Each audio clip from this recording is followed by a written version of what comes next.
समझ में नहीं आ रहा, ये राजकुमार है कि मनुष्य के भेष में कोई देव?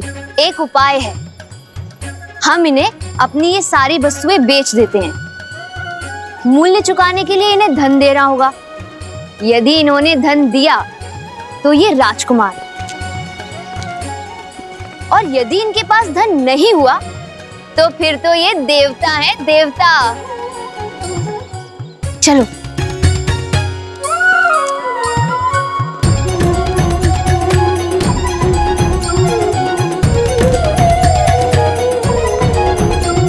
भैया, सब हमें ऐसे टकटकी लगाकर क्यों देख रहे हैं?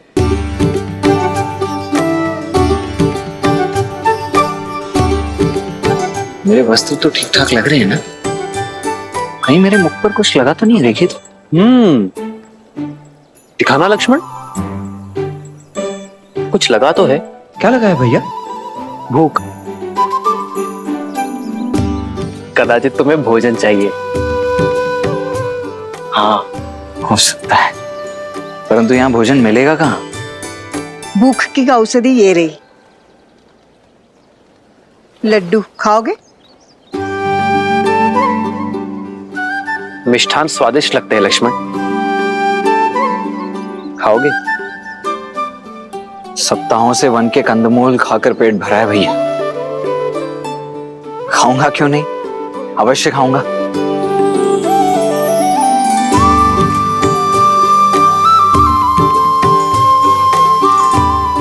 जामुन और बेर खा खाकर मेरी जीभ का स्वाद ही चला गया था, अब जाकर लौटा है। धन्यवाद। धन्यवाद माता।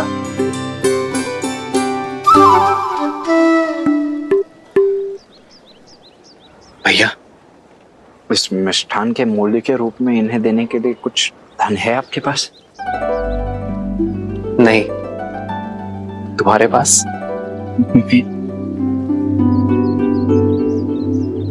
देखिए, क्षमा कीजिए माताओं, मैं भूख भूख में ये मिष्ठान खा तो गया, किंतु आप लोगों को देने के लिए मेरे पास धन नहीं है। कोई बात नहीं, ये मिथिला है पुत्र, यहाँ पेट भरने के लिए धन नहीं लेते हैं। ईश्वर तुम्हें दीर्घायु करे। कोई मूल्य नहीं चुकाना पड़ेगा? नहीं। बहुत बहुत धन्यवाद। तो मैं एक और ले लूं? अवश्य। धन्यवाद। धन्यवाद माता। आपके मिष्ठान की भांति आपके आशीष भी मधुर है। यदि आपकी आज्ञा हो तो हम पावन नगरी मिथिला का भ्रमण करना चाहते हैं। अवश्य।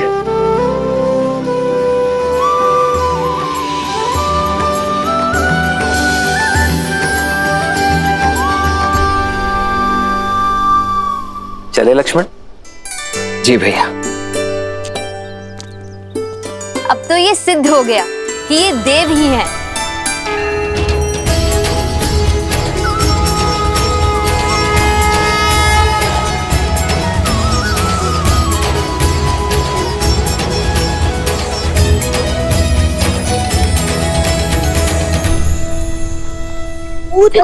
चलते हैं, चलो चलो चलो चलो चलो।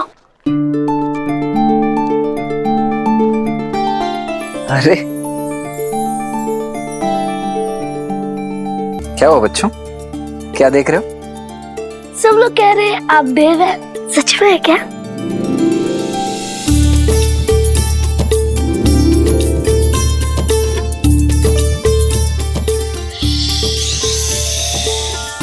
किसी से कहना नहीं, हम देवी हैं। अभी अभी स्वर्ग से उतरे, किंतु ध्यान रहे, हाँ, हमें छूना नहीं है, अन्यथा ज्ञात है ना क्या होगा? क्या हो जाएगा? क्या हो जाएगा? हम अदृश्य हो जाएंगे।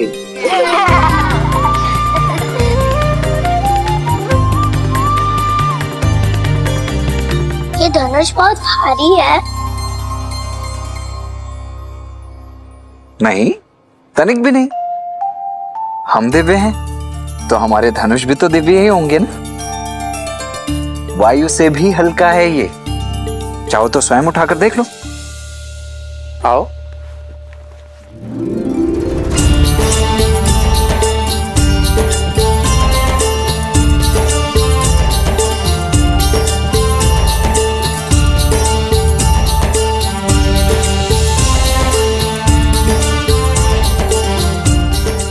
अद्भुत। अरे वाह, तुम तो अत्यंत शक्तिशाली हो।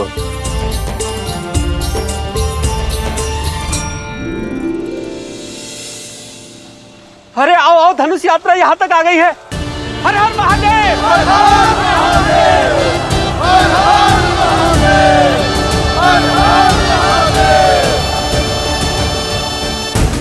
हमें भी धनुष उठाना है। पहले मेरी बारी, फिर मेरी, पहले मेरी, पहले मेरी, पहले मेरी, पहले मेरी बारी, पहले मेरी बारी, पहले मेरी बारी, मेरी, मेरी बारी। बच्चों, सबको बारी बारी से मिलेगा। लक्ष्मण, तुम जाओ, मैं आता हूं। परंतु भैया आप। लक्ष्मण, मैं आता हूं। जी भैया।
जन्म जन्म का है ये संगम, राम रतन सीता वैभव धन।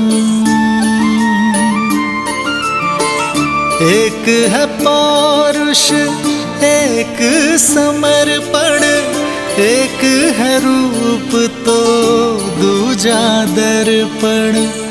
राम है लोचन, सीता दृष्टि, राम है बादल, सीता वृष्टि।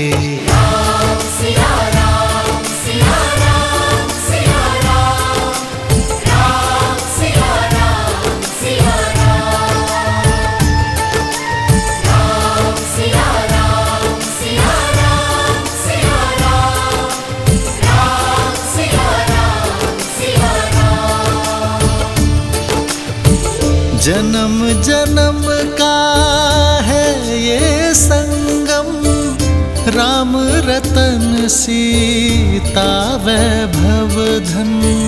एक है पौरुष, एक समर्पण, एक है रूप तो दूजा दर्पण। राम है लोचन, सीता दृष्टि, राम है बादल, सीता वृष्टि।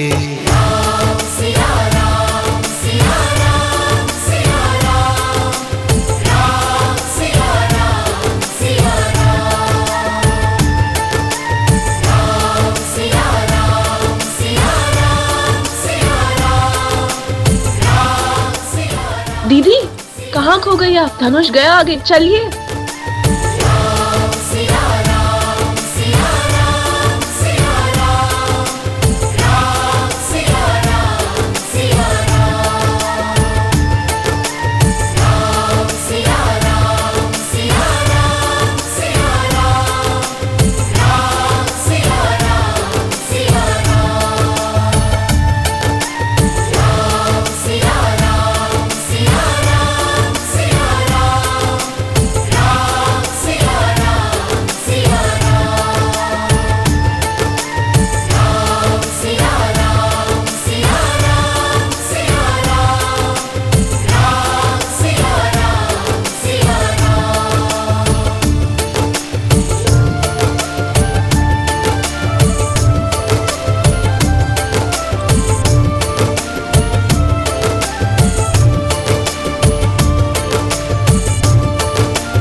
सुंदर है ना भैया?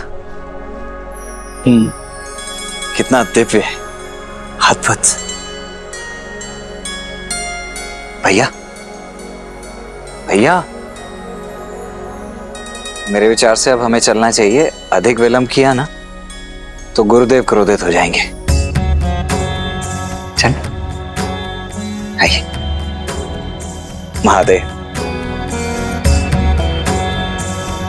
आइए भैया। या कुंदेन्दु तुषारहार धवला, या शुभ्रवस्त्रावृता, या वीणा वरदंड मंडित करा, या श्वेत पद्मासना, या ब्रह्माच्युत शंकर प्रभवति दैवै सदा वंदिता, सा मां पातु सरस्वती भगवती निःशेषजाड्यापहा।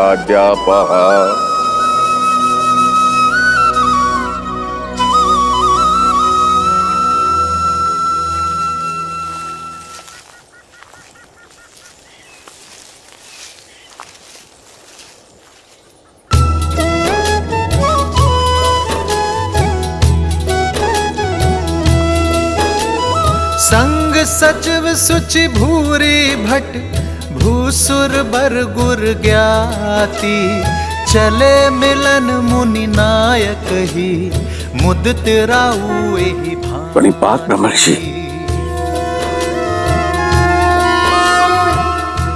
अहो भाग्य, आप मिथिला के इतने निकट आए। अब नगर में प्रवेश करें ऋषिवर। आपके आगमन से तो मिथिला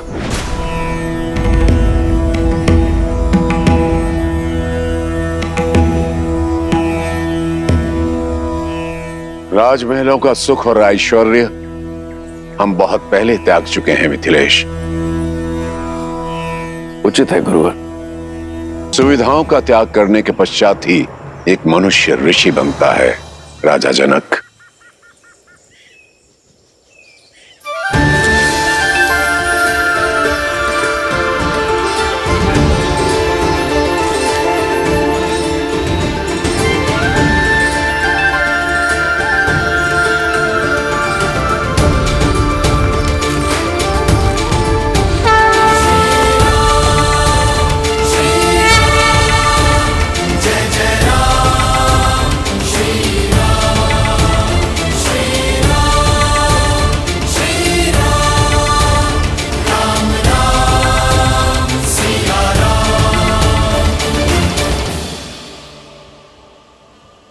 ऋषिवर, ये चंद्र जैसे दिखने वाले आपके अद्भुत शिष्य कौन है?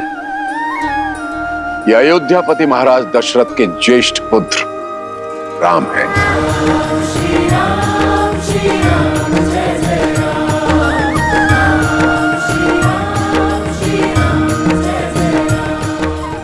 और ये उनके अनुज लक्ष्मण।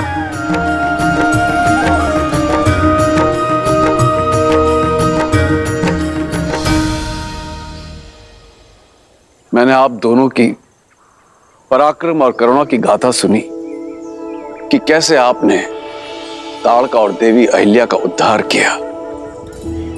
आपके आगमन से मिथिला धन्य हो गई। धन्य तो हम हुए तात कि राजर्षि जनक जैसे परम ज्ञानी से भेंट हुई और साथ ही पवित्र नगरी मिथिला और परम पावन पिनाक के दर्शन हुए।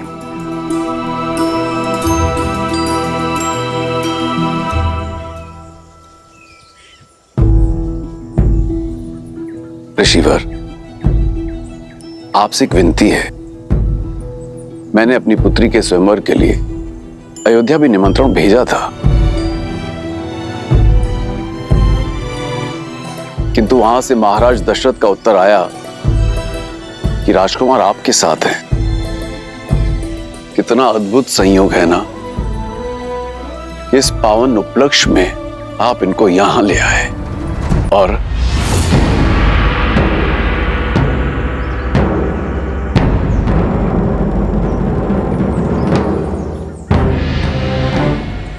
राजन, मिथिला और अयोध्या की राजनीतिक चर्चा में हस्तक्षेप करना ना तो किसी ऋषि का आचरण है और ना ही अधिकार।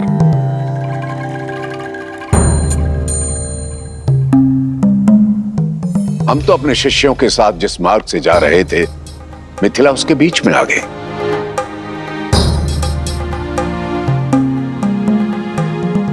हमारा मंतव्य केवल मिथिला नगरी को देखना था, किसी स्वयंवर में भाग लेने नहीं आए।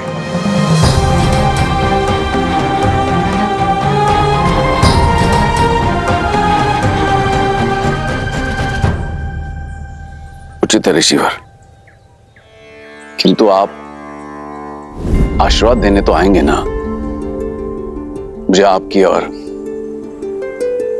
राजकुमारों की प्रतीक्षा रहेगी। इस विषय पर हम विचार करेंगे राजन। और रही बात आशीर्वाद की, वो तो यहीं से आपके साथ है। ये मेरी ओर से भूमिजा के लिए। जैसी आपकी इच्छा।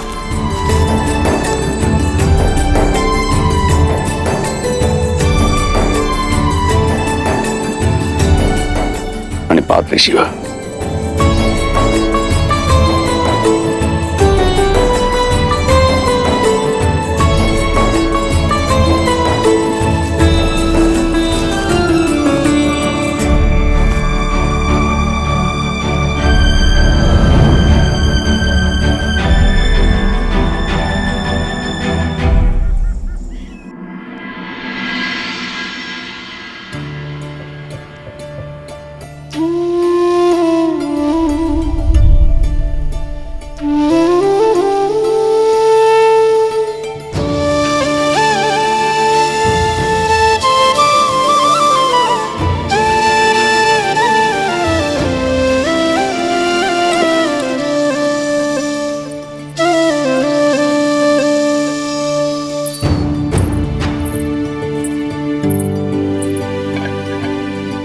पिताश्री लौट आए ब्रह्म ऋषि विश्वामित्र से मिलकर? नहीं कुमारी। ठीक है, तुम जाओ। कदाचित स्वयंवर में ही आ पाएंगे दशरथ नंदन।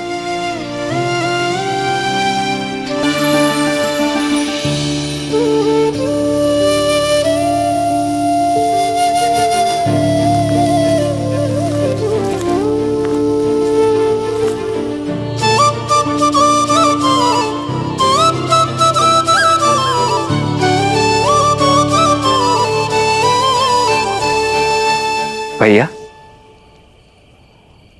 भैया बैठो लक्ष्मण।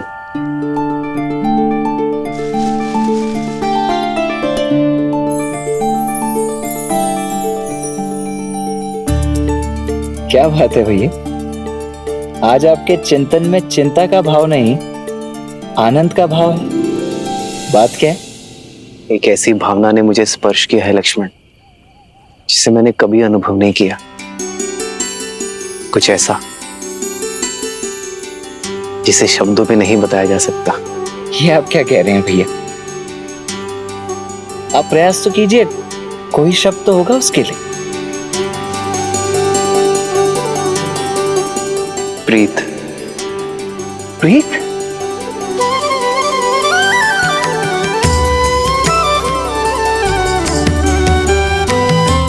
नहीं जानता ये उचित है या नहीं लक्ष्मण, किंतु ऐसी अनुभूति आज तक किसी को देखकर नहीं हुई, जिसे युगों युगों से हम एक दूसरे के साथ हो, जैसे उनकी जीवन यात्रा मुझसे जुड़ी हो। जनक पुत्री सीता,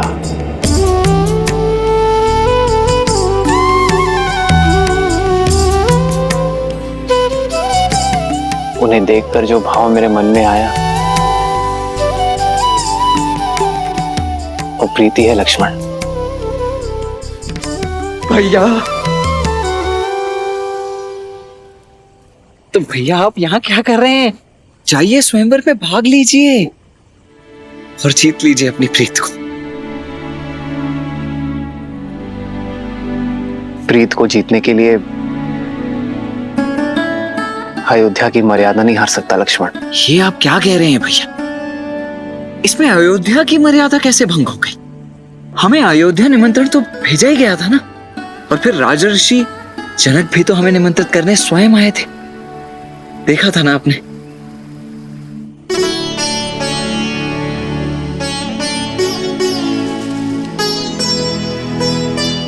किंतु पिताश्री ने गुरुवर को हमारा उत्तरदायित्व सौंपा है लक्ष्मण। बिना गुरुवर की आज्ञा के स्वयंवर में जाना पिताश्री और गुरुवर दोनों का अपमान होगा।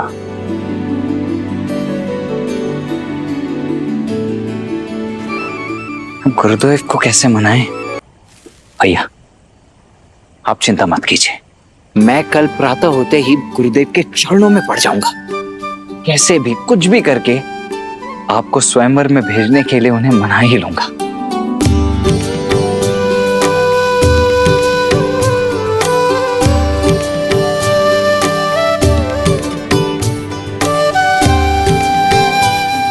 सीता के लिए उचित वर चुनना शिव धनुष का दायित्व है लक्ष्मण।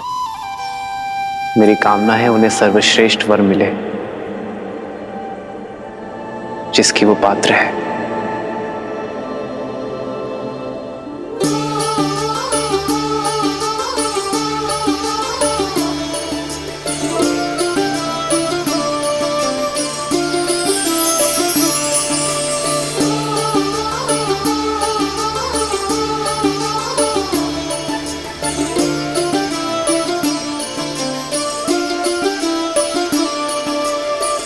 जन्म जन्म का है ये संगम, राम रतन सीता वैभव धन। एक है पौरुष एक समर्पण, एक है रूप तो राम है बादल, सीता वृष्टि।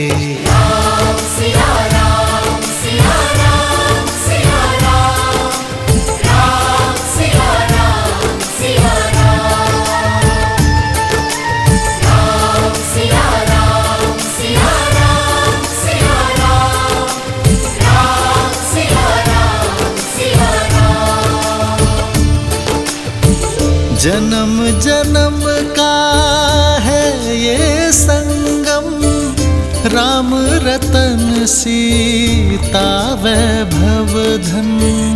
एक है पौरुष एक समर्पण, एक है रूप तो दूजा दर्पण।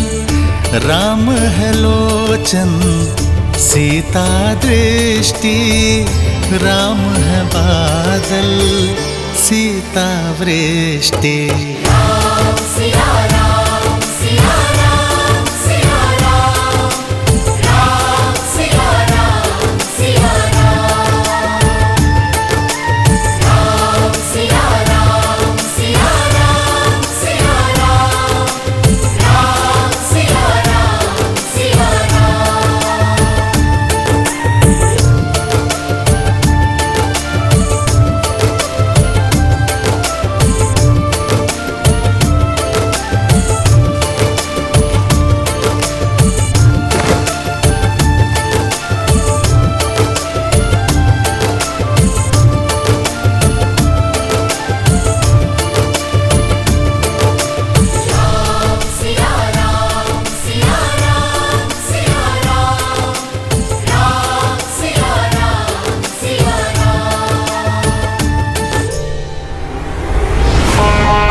मैं वही दशानन हूं जिसने कैलाश उठा लिया था।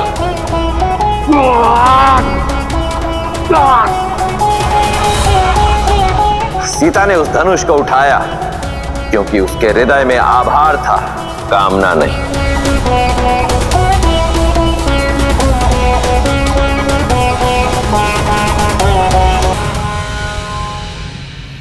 हम सब लंका पहुंचने वाले हैं।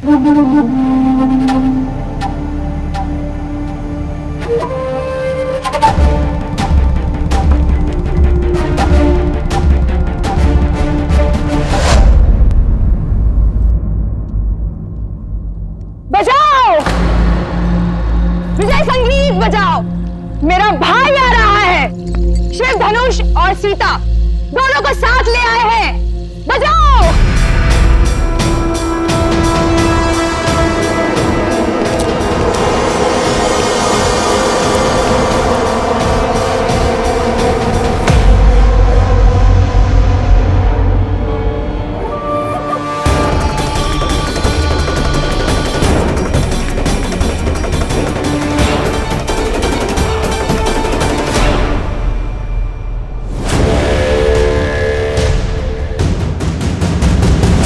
भैया शिव धनुष कहाँ है? और सीता?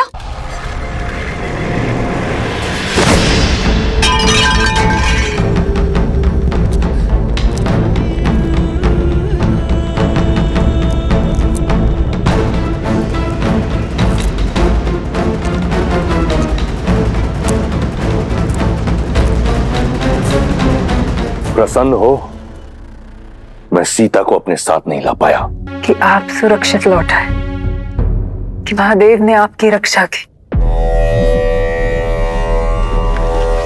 मिथिला के बाद मैं कैलाश गया था मंदोदरी, महादेव से पूछने कि उन्होंने मुझे ये अपमान का विष क्यों पिलाया।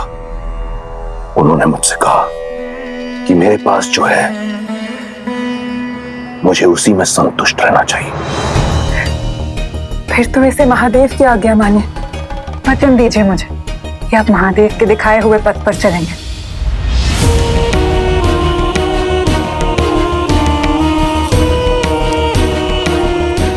ठीक है, मानूंगा मैं महादेव की बात, तब तक जब तक कोई मुझे विवश ना कर दे। अपनी पुत्री की आयु की कन्या को पाने के लिए लंकेश विवश हो सकते हैं। भाभी!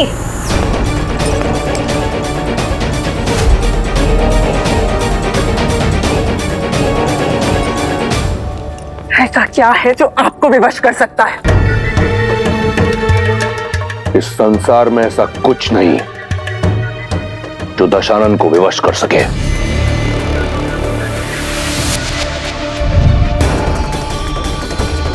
परंतु ये मन वश में नहीं। विनाश काले विपरीत बुद्धि। आप अपने मन को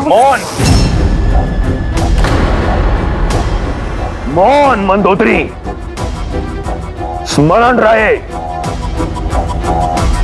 तुम दशानन से बात कर रही हो। वो दशानन जिसका काल भी दास है। अमर हूं मैं। इस संसार में कोई मेरा विनाश नहीं कर सकता। स्मरण रहे।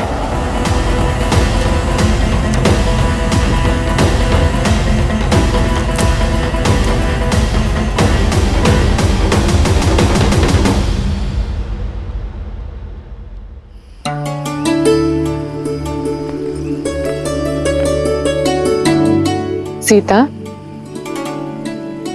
माँ आइए। माँ आप सब शुभ तो है ना माँ? तुम्हारे मिथिला में रहते भला कुछ अशुभ हो सकता है सीता? कल तुम्हारा स्वयंवर है और कोई ना कोई तुम्हें ब्याह कर हमसे दूर ले जाएगा। बस यही सोचकर मन भारी हो रहा है। लाओ अपना हाथ दो। माँ ये ऋषि विश्वामित्र ने दिए तुम्हारे स्वयंवर के स्वरूप। अर्थात ऋषिवर स्वयं आशीर्वाद देने नहीं आएंगे? हाँ, उन्होंने कहा है कि उनका मंतव्य स्वयंवर नहीं है।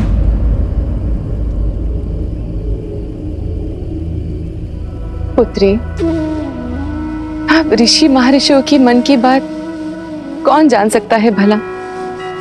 उनका मन करे वो आए, ना करे ना आए। पर सबसे बड़ी बात तो ये है कि उनका आशीष सदा मेरी पुत्री के साथ है। सबसे बड़ी बात तो ये है कि मेरी माता की आंखों में चिंता के अश्रु है।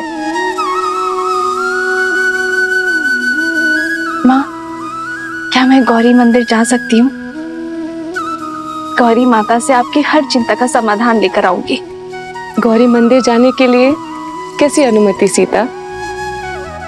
और वैसे भी शास्त्रों में कन्याओं के लिए माता गौरी की पूजा सर्वश्रेष्ठ बताई गई है, क्योंकि वो मनचाहा वर प्राप्ति का वरदान जो देती है। और तुम्हें मनचाहा वर मिल जाए तो मेरी सारी चिंता दूर हुई समझो। जाओ पुत्री, जाओ।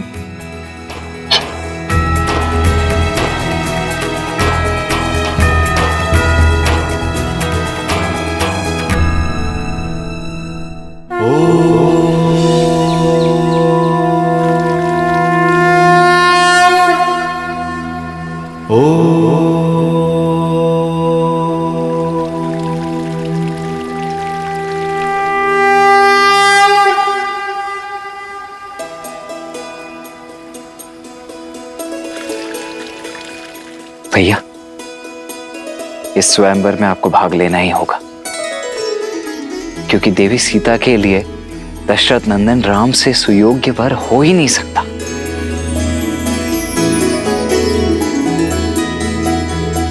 हम यहाँ ब्रह्मर्षि विश्वामित्र के शिष्य बन के आए हैं लक्ष्मण, और हमारे कारण उनके पद की गरिमा भंग हो, ये मैं नहीं चाहता।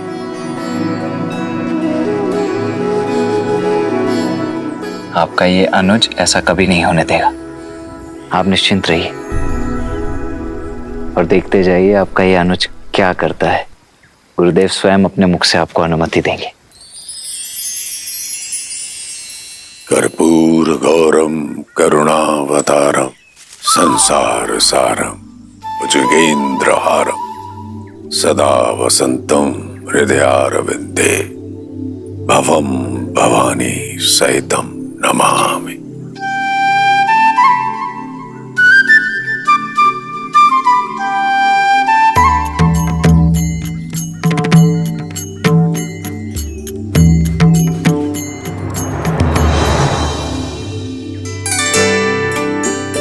गुरुदेव, प्रणाम करते हैं।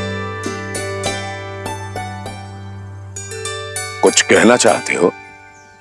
जी जी गुरुदेव, वो मैं कहना चाहता हूं कि आज कितना शुभ दिन है ना। और आज मिथिला में जनक पुत्री सीता का स्वयंवर भी है।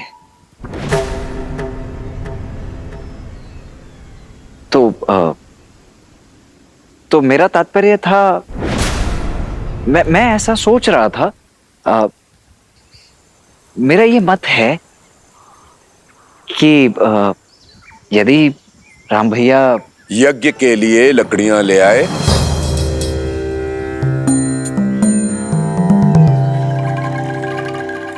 जी, लकड़ियां? हाँ, लकड़ियां और पुष्प और तुलसी दल की भी आवश्यकता होगी। जी जी आचार्य, वो मैं ले आता हूँ। किंतु मैं ये कह रहा था कि आज यदि हम सभी ना सही, केवल राम भैया उस स्वयंवर को देखने अथवा भाग लेने के लिए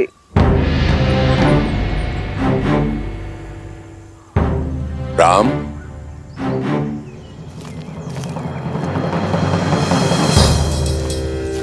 जी गुरुवर। पुष्प और तुलसी दल का प्रबंध करो। जो आ गया गुरुवर।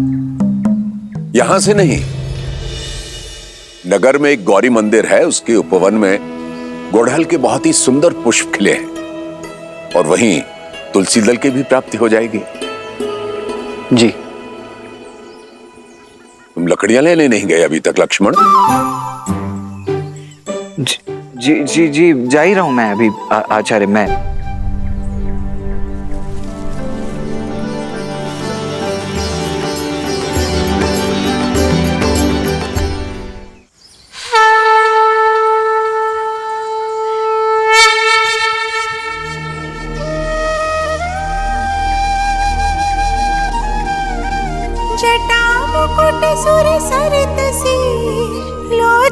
नलिन बिसार नीलकंठ लावण्य निधि सोह बाल विदुभार।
माँ,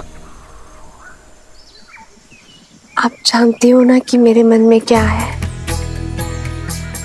मैं अपना समर्पण करती हूँ। आपने जो भी मेरे भविष्य के लिए सोचा है, मैं उसे स्वीकार करने के लिए सच हूँ। विश्वास है कि आप मेरे लिए सर्वश्रेष्ठ चुनेंगे, उसी मार्ग पर ले जाएंगे जो मेरे लिए उचित है।